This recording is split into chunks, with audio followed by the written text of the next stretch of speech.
Rajkot bar council of ગુજરાતની ચૂંટણીમાં વિવાદનો મામલો. પોલિંગ એજન્ટ રક્ષિત કલોલાએ ઉમેદવાર દિલીપ પટેલ સામે ફરિયાદ કરી. મતદાન મથકથી 100 મીટર અંતર પ્રચાર સામગ્રી હોવાનો આક્ષેપ કરવામાં આવ્યો છે.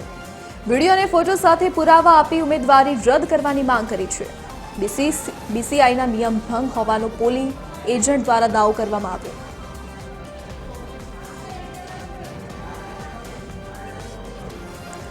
સંવાદદાતા રવિ મોટવાણી ફોનલાઈન પર જોડાઈ ગયા છે. જી રવિ, શું સમગ્ર વિવાદ?